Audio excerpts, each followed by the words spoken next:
Hey, come here for a second. What, Bob? What's going on? Shh, keep it down. I had to come back home in the middle of the night due to an urgent call from work. As I was trying to quietly make my way back to the bedroom on the second floor without waking up the family, Bob, my father-in-law, suddenly pulled me into the attic. I looked at him with a confused expression, not understanding what was happening.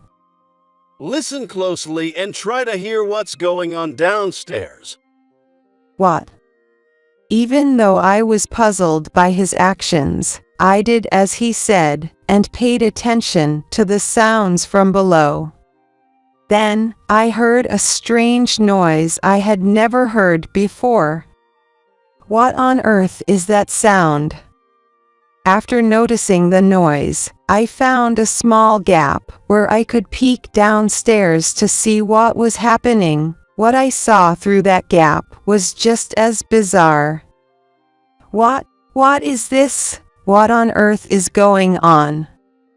As I trembled in fear at the sight. Run now. He whispered urgently, making sure the woman downstairs couldn't hear him. I decided to trust him and act. My name is Melissa McCarthy, and I'm a 38-year-old systems programmer. Hey, Thomas, what time do you think you'll be home from work today? Well, things are pretty calm at work right now, so I should be able to leave on time. That's great. It means we can all have dinner together tonight. Well, Bob, we're off to work now. Take care and have a good day. Thomas is my husband, and we got married 2 years ago. Right now, the three of us, Thomas, Bob, and I, are living together in Bob's house. We don't have any children. It's not that we dislike kids or don't want them. It's because I was in a car accident when I was younger. It's been a while since I've gone out with you and Mom, Melissa. Yes, it really has. I hope we can keep doing this kind of thing together from now on. Several years ago, I was enjoying a drive with my parents, with my dad at the wheel. As long as we were all healthy, I thought we'd continue to do things like this. But then, tragedy struck without warning. Look out. What? Oh no, wait. Oh no. Suddenly, a car ran a red light and crashed head-on into us. The impact caused our car to flip over, and I lost consciousness. A witness must have called an ambulance. When I came to, I was in a hospital bed. I immediately called for the doctor and nurse to ask about my parents' condition, but I'm sorry to inform you, your parents didn't survive, and you, well. What? What is it? the doctor, struggling to find the right words, told me that my parents had passed away. But that wasn't all. He also explained my condition to me. You see, your uterus was damaged. What does that mean? Does it mean I won't be able to have children in the future? It's not that you can't, but it will be much more difficult for you to conceive. No. That can't be. And so, I lost my parents in the accident, and the injuries left me unable to easily have children. I've lost both my parents and the goal of becoming a mother. When I was confronted with that reality, it was a huge shock. I didn't feel like doing anything, and at one point, I even thought about joining my parents. But as I was sorting through their belongings, I found photos of them smiling and other cherished memories, and I realized they would be heartbroken if I were to join them now. I can't let it end like this. I still have my job, don't I? Because I became infertile, I started to give up on the idea of romance, thinking, maybe I don't need it anymore. Instead, I threw myself into my work as a systems programmer, and before I knew it, I was almost 40. But my life took a turn 3 years ago, when I was 35. Hello, I'm Thomas McCarthy from sales. Nice to meet you. Yes, nice to meet you too. That was how I met my husband. My first impression of him was that he was serious and sincere about his work. As someone who was also deeply engrossed in her work, I found Thomas's dedication to his job very appealing. Perhaps Thomas saw the same in me. We developed a good working relationship, but then one day Thomas suddenly said something unexpected. Excuse me, would you like to go out for dinner with me sometime? What? Excuse me, but don't you have a wife, Thomas? Thomas was 2 years older than me, 37 at the time. It wouldn't have been surprising if he were married. So, I asked just to be sure. I'm embarrassed to say this, but I'm divorced. My previous marriage ended because of my infertility, so I'm single now. Ah, I see. I felt a bit guilty for making him share that, but hearing his story made me feel like I could take a step forward. If that's the case, I don't have to worry about being blamed for not being able to have children, right? I had given up on romance because I feared being blamed by a man who wanted children, fearing emotional attacks. But knowing that Thomas had a similar struggle made me think that we could share our burdens and support each other. All right, I'd love to go to dinner with you. And so, I accepted Thomas's invitation for a date.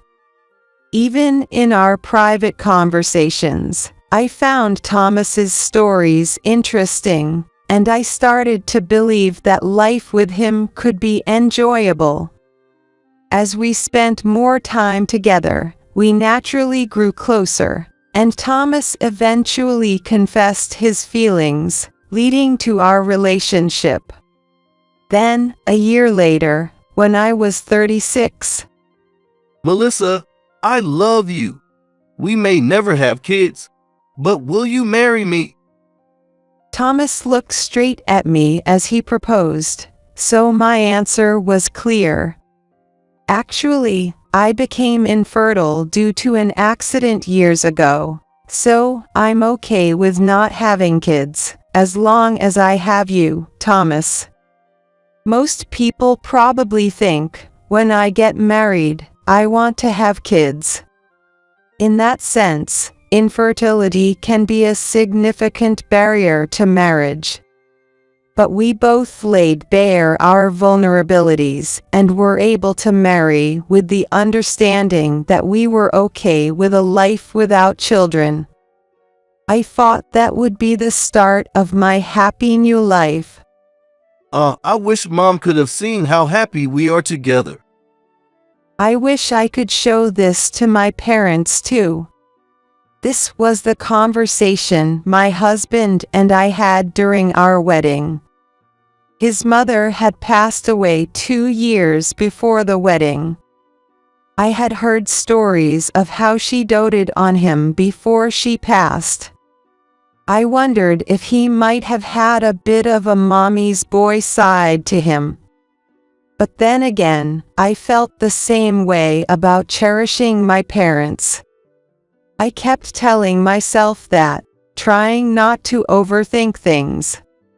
Now, about where we're living after getting married. As I mentioned earlier, the three of us, Thomas, Bob and I are living together in Bob's house. It was my husband's wish to live with his father. Melissa, if I move out, Dad will be all alone. Yeah, I guess so. He's getting old, and I'm worried about him. So, I'm sorry, but could we live together with him? Live together, okay, I'm fine with that. To be honest, I hesitated a little when I heard we'd be living with Bob. I had thought about enjoying a quiet life, just the two of us. That's what I was thinking. However, my parents have already passed away, and I can no longer do anything for them. So, I understood my husband's desire to do something for his father, and I decided to accept his request. And there was another reason besides wanting to respect my husband's desire to do something for his father. I thought that since my husband was such a kind and serious person, his father must be similar. If that were the case, I thought I'd be able to get along well with him even if we lived together. But thinking so optimistically was my first mistake. What's going on? I feel restless and can't sleep. Some people can sleep in their own beds just fine but can't sleep when they're in a new environment. However, I've never had trouble sleeping when staying at my grandparents' house or a hotel while traveling. But for some reason, I always felt restless when sleeping at Bob's house. It wasn't just because I was using a different bed or pillow. I think my relationship with Bob was also affecting me. I felt like he was keeping his distance from me. But I couldn't understand why. Bob, excuse me, can I talk to you for a moment? Sorry, I'm busy right now. Let's talk later. All right. Whenever I tried to talk to him like this, he would avoid me, saying he was busy, or end the conversation quickly with a simple yeah or okay, as if he was avoiding interacting with me. Did I do something wrong to him? I felt there must be a reason for his attitude, but I couldn't think of anything. Maybe my husband knew something. But by the time we had been married for a year, my husband's attitude towards me had become distant as well. Hey Thomas, has your dad always been quiet or had trouble interacting with people? Huh? Why are you asking that? It's just, I feel like he's avoiding me or there's some distance between us. How would I know? Maybe it's something you did. Stop bothering me with that. What, Thomas, what's gotten into you? By the time we had been married for a year, my husband had lost the kindness he had before our marriage, and started treating me harshly with rough words. My husband's changes were only going to get worse, and the reason Bob was distancing himself from me, unlike my husband, was actually justified, but I wouldn't realize this until later. It wasn't just my husband's harsh words that made me feel something was off. If he decided something wasn't needed, he would throw it away, even if it was mine. Among the things he discarded were items I cherished.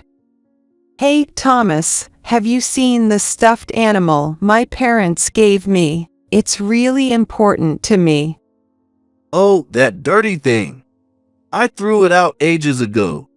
You're too old to be holding onto stuffed animals anyway. What? That stuffed animal was a precious gift from my parents. My husband's behavior became more and more outrageous.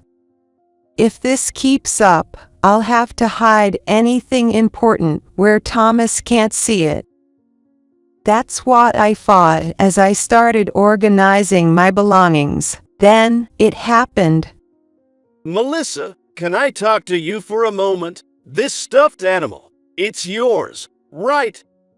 Oh, yes, it is. I'm so glad you found it. Yeah, I saw Thomas taking it somewhere. I see. Thank you so much. You really saved me. Thanks to Bob, I managed to get my cherished stuffed animal back. He's actually kind-hearted. Given the distance he had kept from me, I never expected him to retrieve it for me.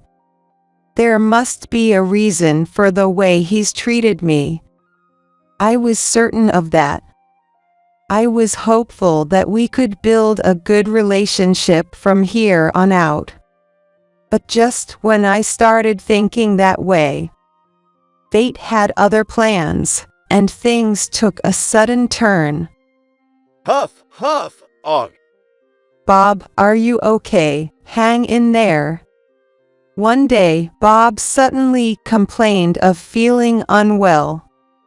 His complexion was pale, and I ended up taking him to the hospital.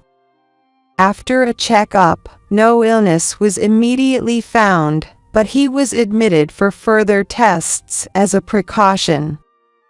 I informed my husband about this. But instead of showing concern, he said something I couldn't believe. If they find something, the doctors will treat him, right? It's got nothing to do with me. What? Didn't we move in with him because you were worried about his health? My husband's words were clearly contradictory to what he had said when we first got married.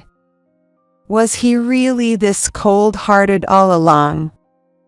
Where did the kind man I married go? I was shocked by how much he had changed, but things were about to get even worse. A few days later, while I was out shopping, I saw my husband in town. At first, I hesitated to call out to him and just observed. Catherine, you're so cute. Oh, stop, Thomas, you're too much. What? Is that what I think it is? My husband was walking arm in arm with a woman, laughing and chatting like they were a couple. Their actions seemed like those of a couple, but something felt off as I watched. It was the age of the woman with my husband. I wasn't sure of her exact age, since I'd never seen her before, but she looked noticeably older than my husband. Could she be a relative I don't know about? Or was it, as it appeared, a case of infidelity? Either way, Thomas's behavior is suspicious. If I let it go, I'll just be left in doubt and frustration. I'd rather know the truth. With that in mind, I decided to hire a private detective. Bob's condition, my husband's behavior, and other things that worried me were becoming more and more intense, and I spent every day without any peace of mind. Then I received a call from the hospital where Bob was hospitalized. They said that the test results were in, so I immediately headed over to the hospital and heard what the doctor had to say.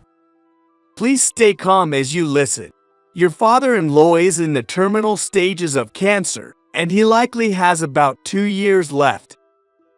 No, it can't be. I suspected as much. I was shocked by the doctor's diagnosis, but Bob seemed strangely calm. Could it be that he already knew something was wrong with his body? He was so composed that it made me think so. Shortly after Bob's test results came out, The detective agency contacted me to say that they had also received their findings. I was hoping that the woman I saw was just a close relative, an aunt or someone else, and not an affair. I didn't want to accept the harsh reality, so I prayed that the possibilities would be in my favor, but We have the results. To get straight to the point, your husband is having an affair. no, it can't be. My hopes were shattered as the investigator confirmed that my husband was indeed cheating. I had to face reality, so I looked at the photos laid out before me. Wait, isn't this a different woman from before?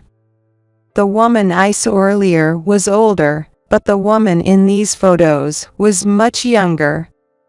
They were clearly not the same person. Could it be that my husband was cheating with multiple women? Whatever the case, he betrayed me. I can't forgive such a betrayal. Honestly, I thought about divorcing him, but with Bob battling terminal cancer. If I divorce him now, Bob might have to fight his illness alone. Considering that possibility, I decided it would be better to prioritize Bob's care and postpone the divorce. Bob, how are you feeling? I'm doing better today. I'm sorry to keep worrying you. No, it's okay. As I observed him, it didn't seem like he needed full-time care yet. But with a terminal diagnosis, his condition could worsen at any time. I wanted to be with him as much as possible in case that happened. Catherine, dear, Thomas, over here. There he goes again. He just never stops, does he? My husband was still completely engrossed in his affair. Whether through the private investigator's reports or my own observations, the evidence of his infidelity kept piling up, and I was beyond exasperated. I can't rely on Thomas to take care of Bob anymore. I had completely lost trust in my husband, so while he was off with his mistress, I was the one looking after Bob. But then, a few weeks later, there was an issue at work. My boss contacted me, saying they needed urgent help, and asked if I could come in.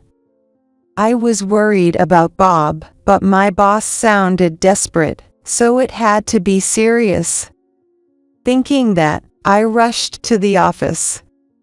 When I arrived, I saw my boss and colleagues working frantically, so I checked in with my boss to get an update.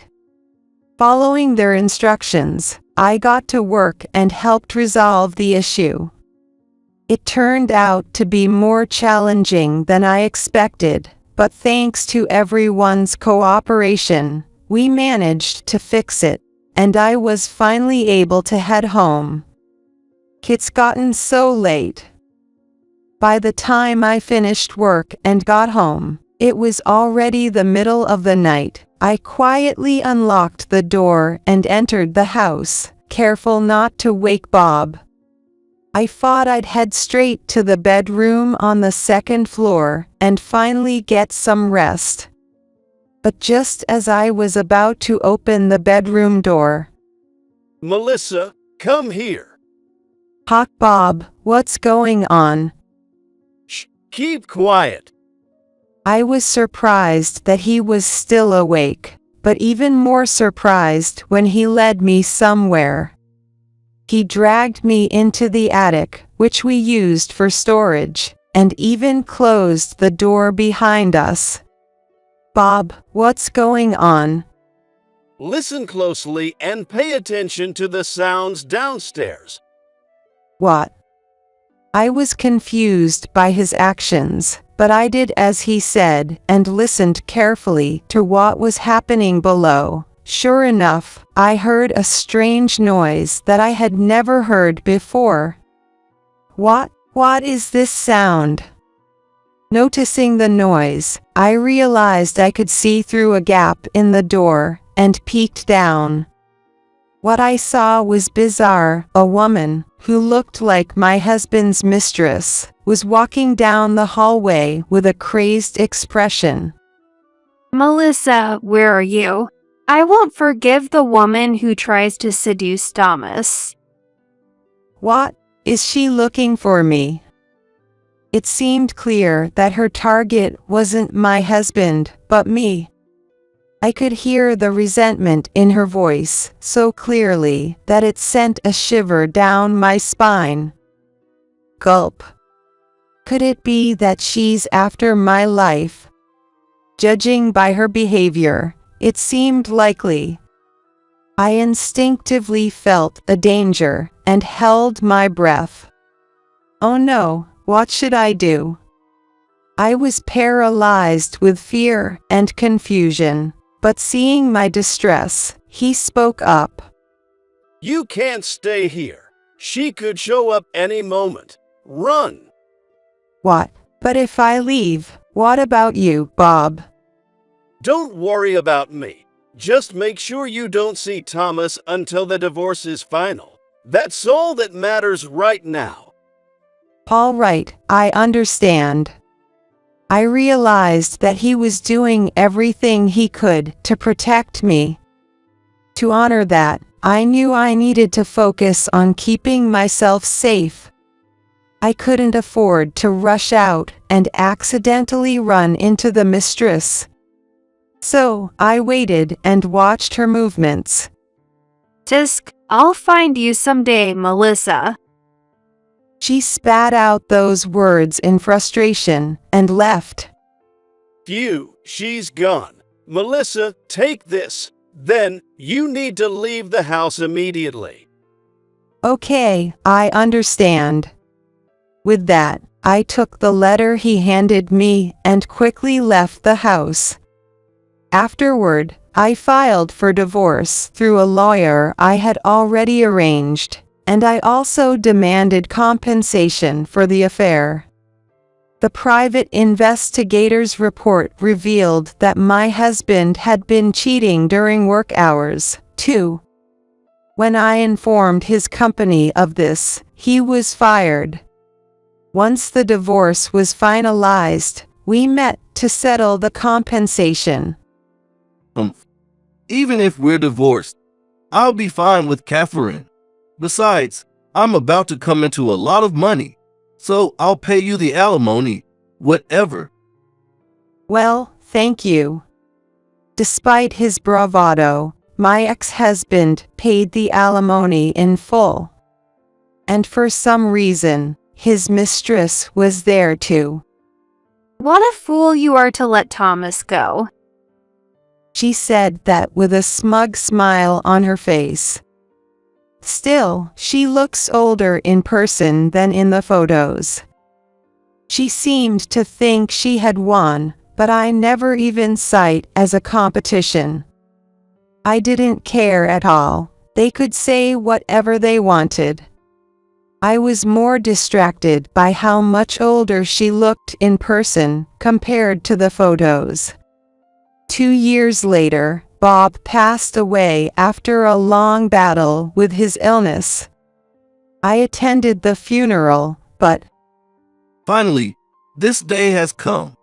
What a wait it's been. is that Thomas? Even at his own father's funeral, he made such an inappropriate comment. Not only that, but he looked completely different from 2 years ago, emaciated and almost unrecognizable. I paid Melissa the alimony because I thought I'd be getting a big payout soon. But I had to wait 2 whole years. Stupid old man. Hey, Thomas, that's enough. Do you even realize what you're saying? Some of his relatives, who were at the funeral, couldn't stand hearing any more of his offensive remarks and tried to stop him. Oh, come on. Thomas has been through a lot too, you know? Huh? You. Why are you here? It was his mistress who had appeared, and the moment his relatives saw her, they were shocked into silence. The reason for their reaction became clear after we moved to the crematorium. Everyone seemed shocked to see Catherine. What's going on with her? When I asked my ex-husband's relatives about it, they turned a bit pale before explaining the reason. So, her name is Catherine. I thought she was Yasmin for a moment, and it shocked me. Yasmin. Yes, Yasmin was Thomas's mother. I guess you never met her, Melissa. No, she had already passed away by the time we got married. But their story gave me some insight into why the mistress looked so old. Well, whatever. Catherine's story doesn't matter to me now. I figured my ex-husband might start causing a scene soon over a certain matter. And sure enough, he did. Come on, skip the boring stuff and the ceremony. Just hand over the inheritance already. His hopes for a big payday rested on his father's inheritance. He was acting all excited, convinced it was finally coming his way. This was my chance to hit him with a reality check. Sorry to disappoint you, Thomas, but things won't go your way. Your dad left a will. A will? Yes, I was adopted by your father, so I'm the one inheriting everything. What? You've got to be kidding. I had expected him to complain when I told him this, and sure enough, he did.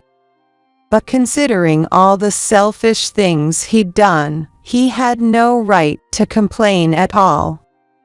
Who's kidding who? You ignored your father while you were out cheating, and now you want to act all high and mighty. Oh, damn it. I glared at him and called him out, and he couldn't say anything in response. He just bit his lip in frustration and fell silent. At that point, only his mistress was left to comfort him. Don't worry, Thomas. I'll take care of you. She said that while clinging to him and trying to console him. Up until now, she had spoken in a tone that suggested she was younger than him, but this time, something was different. Could it be?